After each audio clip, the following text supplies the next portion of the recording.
Hey everybody, this is, turn this around. This is Rick Lumac and Bowinn Ma and Roseanne. Hello.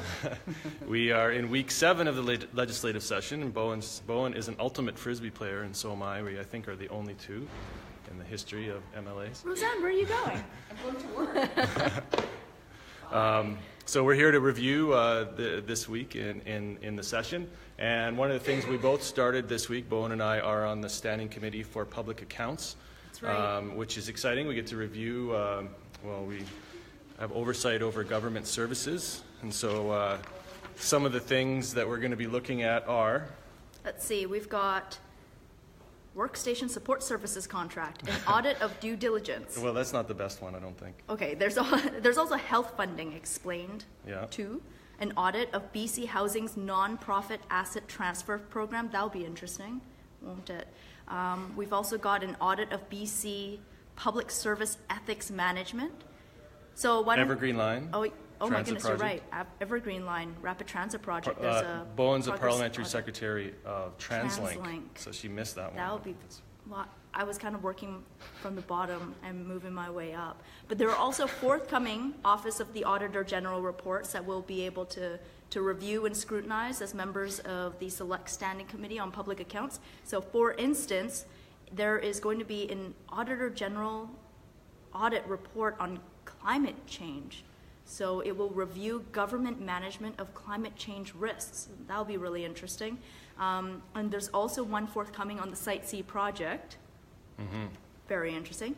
Chronic disease prevention. So it covers just a gamut of different public policies, different ministries, different things that government do. And the Select Standing Committee on Public Accounts is an interesting committee because it's actually it's chaired by a member of the opposition. So a lot of standing committees are chaired by an MLA who is on the government side, but because this is actually to provide scrutiny on how government is doing, it's actually chaired by a member of the opposition. So MLA Shirley Bond is our chair on this standing committee. Yes. Although, interestingly, we will be looking at a lot of reports that basically audit the work of the previous government because they're coming out now. So.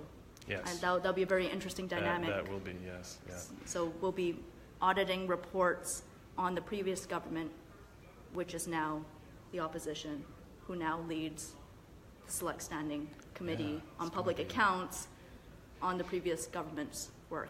So I think we'll still be playing a little bit of a role of opposition. I mean, it is a nonpartisan committee, but we're going to have to do our level best to make sure that we're actually auditing these, reviewing these reports, Yeah. So some other stuff that's going on. We this week we are also freezing hydro rates. That was announced as one of the commitments that we made during our campaign, and so that's happening.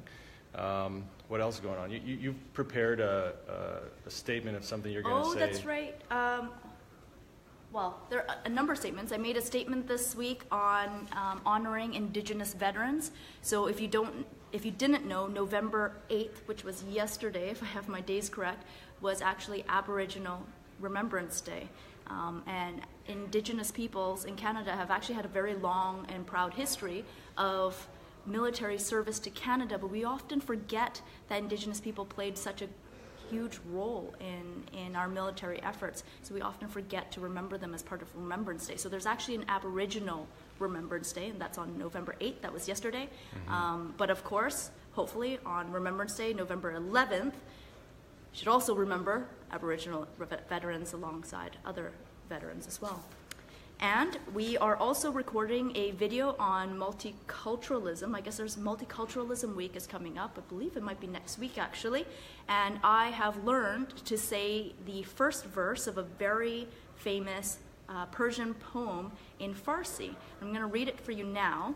And it reads, Bani Odam, Azoya Yek Pakarand, Kedar Afarinash, Zayek Goharand. And that's just the first verse, but it roughly translates to human beings are members of a whole in creation of one essence and soul. So that's what I'm going to be reading for the multiculturalism video today. I'm going to be reading something as well, actually. Did you know that? No. What? Yeah.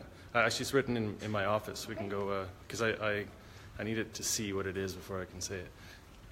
But if you don't know, my background is my parents come from, well, my mom was born in the former Yugoslavia, so I can speak a little bit of the Serbo-Croatian. So what I'll be saying is, mi volimo pozdravit svakoga, which means, we respect everyone, all cultures, all societies.